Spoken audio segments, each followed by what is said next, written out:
Hi. Hello. It is, well, as I'm recording this, it is Tuesday, and I'm just off the back of the Freelance Mum South Bristol netwalk. It was a really lovely netwalk. So lovely to see so many freelance mums, lots of familiar freelance mums, and then new freelance mums as well. Just great. So my cup is definitely brimming over again with all the freelance mum love. But while I was there was a little moment that happened, and I just wanted to share it with you. And I just think it's a really important moment to just kind of remember that actually the importance of choosing the hard path, and that actually being self-employed, being freelance, whatever word you want to insert there that you relate to, it isn't an easy path, but that doesn't mean it's the wrong path. And that actually it can take, a significant amount of time, 10 years, I think, in some cases, before you can really reflect on your journey. And why actually, when you set out, it's really important to have that big audacious goal. Even if you don't yet at that point in time have a strategy about how you're going to get to it, just keep that goal in mind. Now, there was a really interesting moment where I was at the South Bristol netwalk, and a new freelance mum came along, and she was there on her taster. And as it happened, actually, I knew her really well. Well, I knew her from in a previous life, from when we both worked in media together. And it was like, oh my goodness, gosh, fancy that. And of course, with that brings my own reflections. Now, my background's in media. That's what I did. That's what I do still in many ways, working as a voiceover artist. I still work as a freelancer myself, as well as being the founder, the CEO of Freelance Mum, whichever word, again, you want to insert for that.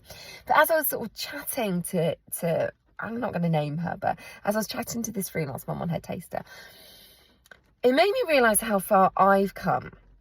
And actually, when I had my daughter Jemima, who's now 10, and it was made basically impossible at that point in time to return to the workplace, where I was at that point in time, I was working and presenting early breakfast at BBC Radio Bristol.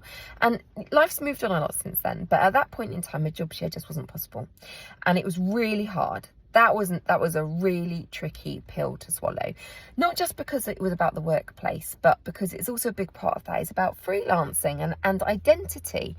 And that is a big part of what you do. And suddenly you're a mother, you barely know which way is up, you barely know your own name. And suddenly the thing that you do know, or you did know, your previous world has gone. At the same time, what I had already recognised about myself was that in reality, while that role didn't really fit anymore and it just wasn't possible, in truth I'd also grown on a bit, and going back was going to be a bit like a snake putting back on old skin. It was never really going to fit.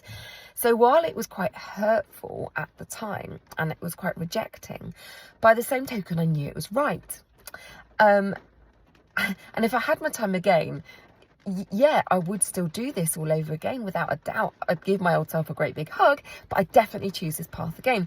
Now, some of you know this part of the story, but so there I was, still doing the voiceover, still freelancing, but recognizing a big part of my life had changed, and that part was motherhood.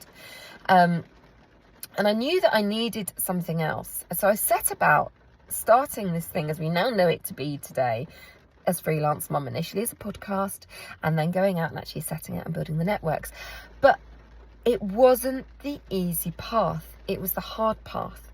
It gave me masses and masses and masses of feels and positives, and so much that we now know today, and it has grown so much and I love it, but it was never the easy path. But I am so pleased that I stuck with it. And the reason I'm sharing this is because it's so important as freelancers, as small business owners, to just take moments every now and then to think, okay, this is a hard path, but I'm just going to realign now with what it is I'm doing and why I'm doing it. And you don't always have to have the strategy, but make sure you always have that vision. Make sure you keep connecting with that why. And actually having a community, having the people around you who will help you along the way. You don't even need to have all the answers. You don't even need to know all the questions, but having the right people around you will most definitely help you and your business grow. Now, I have personally benefited through that. I remember when I set out doing Freelance Mum, I kind of thought, oh cripes, I've started this thing, I better have all the answers, I better pretend to know to have all the answers. And I was a freelancer already by the nature of the fact that I was a voiceover artist, but starting out all over again in a brand new world, but this time as a mum, was very, very different. But little did I know, I had the secret sauce right around me, and that was the very essence of Freelance Mum. It was the members and the community around me. And I just kind of wanted to remind you of that actually running a business, freelancing, is the hard path, but it doesn't make it the wrong path. And also have that bigger vision. Keep that vision in mind, because those are the things that you need to hang on to. Hold on to that vision. Keep reminding yourself of why it is that you're doing it, and you will get there. And when I kind of looked back at how far I've come, I thought, actually, I'm so glad that I've left that world, that my life has moved on. It was hard at the time. It was quite galling. There were many moments where I just thought, oh, crikey, who am I? Where am I going? What's going on here? But I'm so pleased that I've done it, and that 10 years on, I'm so proud of all that, not just I've achieved, we've achieved between us. And gosh, I'm going to sound like I'm on repeat now, but I do firmly believe that between us we can do anything, because there is so much truth in it. It might be hard, but it is most definitely the most rewarding. So just hang in there, because between us we can do anything. Just keep connecting with your people, and you really can do it. And if you need any extra help, just, PM me with the word hub, community, love, support, whichever word it is. There's many words that I could ask you to use right now, but if you need a bit of Freelance Mum love in your life, let me know, because we'll be more than happy to help you.